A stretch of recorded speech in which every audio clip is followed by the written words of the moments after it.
to our dear panelists. We are the Group 1 and today we're going to present and defend our research entitled An Assessment of the Implementation of the Use of Beat Cards on Public Transportation to the Commuters of Barangay 18 Zone 2 of Pasay City in line of the COVID-19 prevention, basis for conversion of payment. So without further ado, let's begin with the chapter 1, which is the problem and its background. In the history, we just briefly explained how did the technology rise and evolve and how does it affect the transportation sector. Looking back during the early 18th century, the first ever recorded transportation was the trains, and it only operates through the use of steam engines. Now, there was also an invention in machinery which was used in the factories that are owned by the bourgeois, and it ignites the industrial revolution in both in Europe and in America. Here in the Philippines, the fare system that citizens are used to have always been through cash payments, but not so long ago when cashless payments was introduced to us on January 30, 2014, where the AF Payments, owned by two of the biggest businessmen in the Philippines, which is the Ayala Group of Company and the First Pacific Group. They were chosen by the Department of Transportation and Communication to design and create the first automated fare collection system that will be used in LRT-1, LRT-2, and MRT-3. Fortunately, the AF Payments successfully launched the cashless payments that will be used in the said public transportation. Currently, the world is facing a big challenge in healthcare that is brought by the coronavirus, a contagious virus that started in Wuhan, a province of China, and rapidly spread a total infection all over the world. The Philippines, in battle of COVID-19, strictly implements safety protocols from wearing a face mask and face shield on public and advise the people on staying at home. Public transportation was suspended for quite a long period and was then resumed by the Department of Transportation, provided that they will follow the safety measures given by the Department of Health. In addition to the rising number of positive cases of COVID-19, and despite of that being said, the government issued that the people can go back to their respective works. Asymptomatic persons are most likely to spread the virus, whether they are aware of the danger that they bring or not. That is why the government came up with an idea to prevent further spreading of virus by using beep card rather than the usual money payment. They believe that this is the solution to the unstoppable increase in numbers of persons infected with the said virus. Unfortunately, the Metro Buses Company increased the price of their beep card, and this earns a lot of complaints from the people, especially the commuters, who was greatly affected by the said order. Although the Metro buses have already given free beep cards on some commuters, a lot of commuters haven't owned one. And now the government is aiming to give free distribution of beep cards. This is the statement of the problem. In this part, the study aims to assess the implementation of the use of beep cards on public transportation to the commuters of Barangay 18 Zone 2 of Pasay City. Specifically, it seeks to answer the following questions. First, with regards to their profile, their age ranges from 25 to 40 years old, the gender, the educational background, and the economic background. And these are the questions that the study we're going to answer. First is, what are the insights of the commuters of Barangay 18 Zone 2 of Pasay City with regards to the implementation of the use of beep cards on selected public transportation? Second, how does it affect the capacity of the commuters, especially the workers who will likely to be affected by such implementation? Third, what is the essence of implementing such changes in the fare system of public transportation? In the null hypothesis, the researchers highly believe that there is no significant difference between the assessment of the commuters of Barangay 18 Zone 2 of Pasay City to the implementation of the use of beep cards in all means of transportation with regards to the goals and objectives, the commuters of Barangay 18 Zone 2 of Pasay City, safety protocols, public transportation, and the profit of the Metro Buses companies.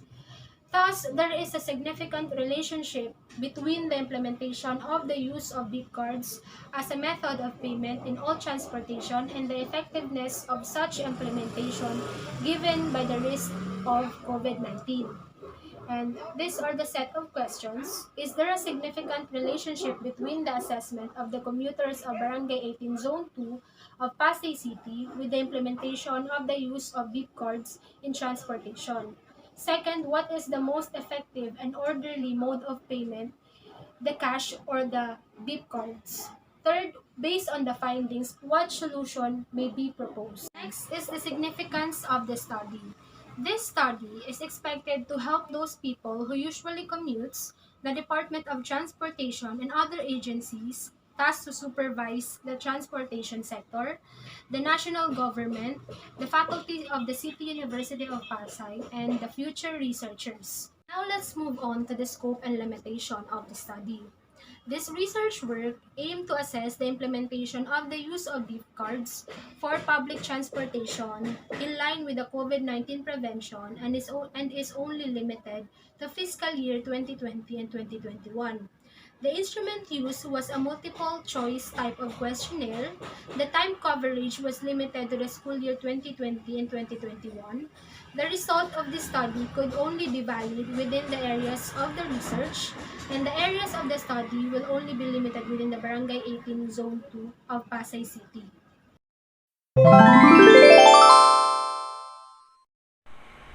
This chapter provides a review of literature that is sufficient for the study of the benefits of the use of beep cards on public transportation for its accessibility and safety during this time of pandemic.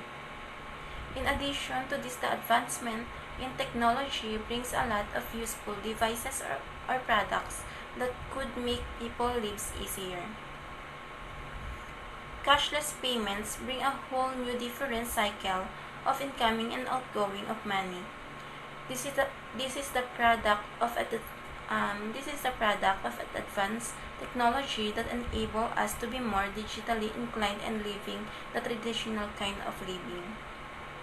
Honestly, it is beneficial for all of us since it will cause a smooth and easy transaction that we all dream of.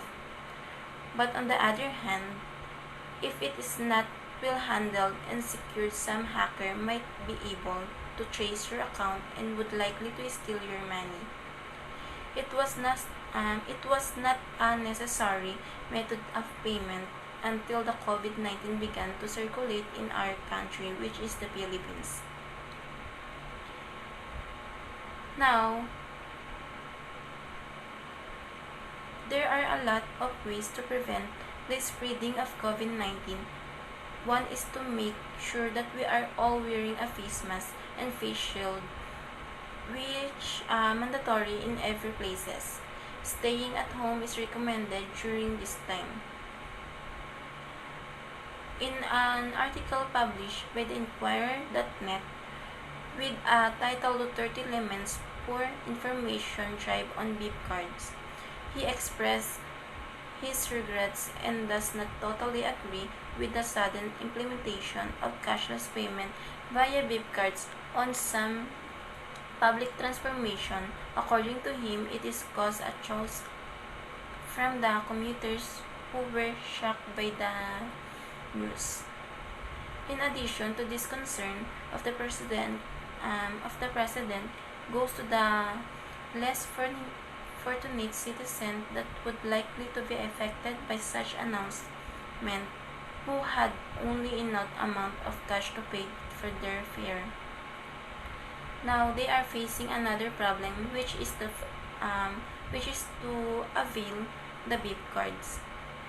In the site of Inquirer.net, which was published 2 months ago, the Lands Transformation Franchising and Regulatory Board, which is LTFRB, has already directed metro buses operating within the boundaries of EDSA busway route, which began last October to reduce the number of positive cases of COVID-19 infection. As a result of a banning of more than 15 years old PUVs for the sole reason of the replacement them with more environment-friendly, low-carbon and low-emission vehicles. They have come to this idea that they will furnish this new PUV with a beep card reader in order to provide passenger a tap-to-pay system, which is highly efficient than the traditional method payment that is through cash. The government initiative to convert the method of payment contributes to the prevention of the spreading of the virus. Beep card is different from Beep rides cards. What the PUV operator is selling is different from the beep cards being used of the EDSA busway, MRT, and LRT. The actual beep card is only interoperable with MRT and LRT. Beep rides is a totally different company offering an automatic fare collection system and has nothing to do with electronic payment provided beep. The beep ride card is also an electronic card being used to pay fares on modernized jeepney units named Bagong Jeepney or Beep. With this being said, it is fairly known around the municipal cities, and some also think of this as a way to decrease the rapid spread of virus. Simple because beep rides is reloadable and it does require any physical contact with the payer and the payee, because it can be used by simple taping the card onto a machine and it will process your face payment. In the article published by Solidum 2020, he described how useful and fast reliant are the online payment nowadays, which exists way before COVID-19 appears and cause colossal amount of damages on very nation and killing millions of lives and counting. Being recommended by some private establishment and government agency in line with the prevention of COVID-19. In one of the article released by the Manila Times, author Marlin V. Roquinlo shared his sentiments on the sudden implementation of beep cards in metro buses, which brought disturbance to the commuters who were expecting the situation. According to the author of this disruption of policy happening in a democratic country.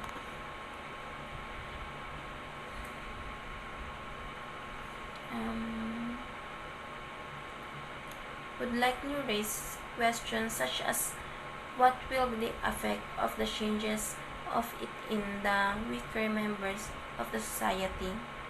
He used the implementation of beep cards on public utility buses in Metro Manila, an example of a disrupted policy. Chapter 3, Research Methodology. Introduction. The study aims to assess the implementation of beep cards on public transportation to the commuters of Barangay 18, Zone 2 of Pasay City in the line of the COVID-19 prevention, basis for conversion of payment method. Research design. The study used a descriptive method in obtaining the data through the use of survey from online. Sample and sampling technique used. The questionnaire was the instrument used in obtaining the data sufficient for the study. The content of the questionnaire are specifically made for the respondents of the research which is the commuters of Barangay 18 Zone 2 of Pasay City. Research locale. The study will be conducted in Pasay City, specifically in Barangay 18 Zone 2, which is the target respondents of the research. The survey will be made available in Google form, to which researchers would send a link to the respondents on their respective social media accounts, particularly in Messenger. The reason why the survey was prepared online is because of the fact personal gathering of data is not recommended under the safety protocols of COVID-19 prevention. All through the said barangay has no positive case of COVID-19. Researchers true that it would be better if the survey are given online. The study will be conducted during the first semester of the academic year 2020 to 2021. Statistical treatment. A total of 50 respondents who are commuters are needed to fulfill the necessary data of the study. Percentage. 50 commuters, 50 times 100 equals 100% of the respondents. Data gathering. The online survey was conducted last year 2020 under the strict implementation of the use of beep cards on selected transportations to avoid any disturbance to the respondents. To the researchers used the availability of technology to gather the essential data. Questionnaire. Name, optional, occupation, age, gender, civil status, educational attainment, economic background, residency, letter. Good day, I am Princess Micah D. Omar and I'm going to report the Chapter 4, which is the Presentation, Analysis, and Interpretation of Data. Summary. This chapter presents and discusses the relevant results of the gathered data to be presented in tabular terms, to which were analyzed and interpreted according to the questions created in the study. First, the respondent's profile. In terms of age, from the total of 50 respondents, 40 of them ages from 25 to 30 years old, while the remaining are composed of ages 31 to 40 years of age. The results show that the majority of the commuters in the community of Barangay 18 Zone 2 are composed of young adults who are the primary passengers in the transportation. Number 2, in terms of gender, based on a total of 50 respondents, it shows that the majority of the respondents are from male, followed by the female participants.